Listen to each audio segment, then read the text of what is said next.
Alright, got the LS2 intake all finished off beautifully ugly. Cable throttle, ready to go with all the truck stuff.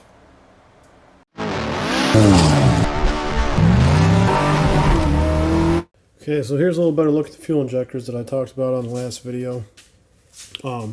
When you pop them out of the truck fuel rails, this is what you get. You get a big injector O-ring on the top and then a smaller one on the bottom. So what I did to make these work without having to buy spacers or anything to make these 200th of an inch shorter truck injectors work on the LS2 rail and manifold was I took a new injector O-ring for the top, put the new injector O-ring on the top here, take the old top injector O-ring, which is thicker than the bottom one, and then stick that on the bottom. And what that does, the plastic cap in the end bottoms out inside the ID of the intake itself. So it's positively captured and there's no issue there with, I'm not worried about a safety problem having the injectors pop out or anything because they're not adequately captured. I think that would be totally fine. All this O-ring right here does is to seal off a vacuum leak and keep crud out of the intake manifold. The fuel pressure is held in by this top O-ring, which, is the factory design. So here's another look at it installed. That injector O-ring is totally good there. You can kind of see the seal that you're getting from that other one. And this plastic cap is bottomed right out on the intake itself. So should be zero issues. The other thing that's really nice about doing it this way is you don't have to change your connectors for the injectors themselves. They'll plug right into the truck harness that you already got from the junkyard. This is the map sensor from the truck. Goes right in the LS2 intake. No problemo. This is that cheap eBay 92mm throttle body that was like $46 or something. And it comes with no sensors, but that's fine anyway because I didn't want cheap Chinese sensors. I wanted the factory ones that came with the truck. So this is the truck IAC and the truck TPS. Go in there, no problems. Everything seems to work fine. Seems fine, and I do plan on running this thing on an engine stand before I put it in the car to double check and make sure that everything that I did switching from truck stuff to car intake, car oil pan, all that is fine. And I also want to check the tune because I'm going to put a 4.8 5-speed tune in it.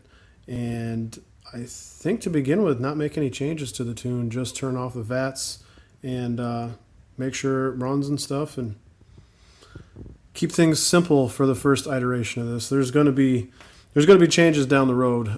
It's a 4.8 and 4.8s love boost. And I haven't played with a turbo yet, so that's eventually the route we're going to go. This cheap eBay 4-bolt throttle body drops right onto the LS2 intake, no problem. No adapters needed, anything like that. It was like $46, and the adapter I think was like $25. So I figured why not step up from the 75 and go to the 92. And I'm pretty happy with the final product here. I like the fact that all the truck electrical connections are going to click right in, zero screwing around.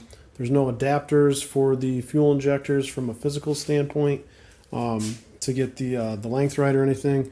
With this 4-bolt intake, this eBay throttle body bolts right on, no adapter or anything. I'm happy the way there's no screwing around there. I guess these water pump spacers that I had to use here, I guess, are really the only thing that's kind of a half-assed solution to fixing it. Yeah, I want to show this throttle bracket modification a little bit better. So this is the truck throttle bracket that I cut apart and welded back together. It had another tab coming off the end here. I'll throw a picture of that up. And so I just zipped it right across here. This cut is the same cut as this part here. And flipped it around so that the gas pedal and then also the cruise control would still be in the right orientation for the throttle body itself. Got that figured out. Had to elongate this hole in order to get the bolt spacing correct for the LS2 intake, which never came with a cable throttle. And that was pretty easy. I'm going to throw a little gusset on here just to be safe, but that looks like that'll be fine too. And it's free fitty. That's my favorite. So, whoever had this before me, I got it on eBay, went a little port happy and actually broke through in 3 of the ports.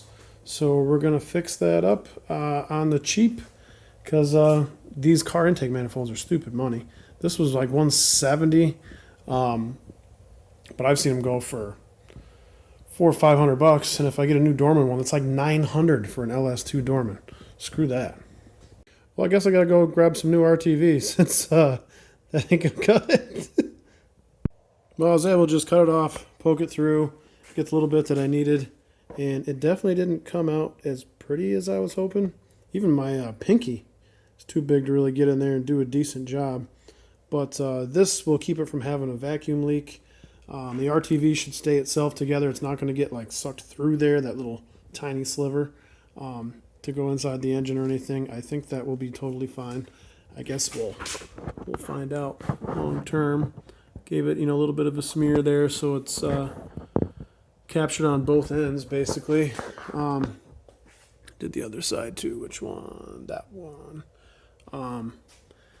That'll be good enough to keep this thing going. I doubt it will work with boost, so I may have to go a different intake once I finally go turbo, but it'll be good enough for now.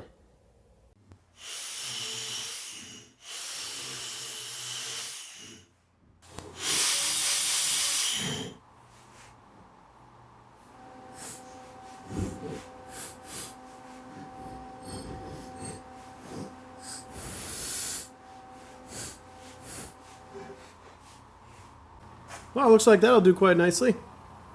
Next up, we'll throw it on the engine stand, hook up the harness and everything, and actually run it. Get my tune all set up.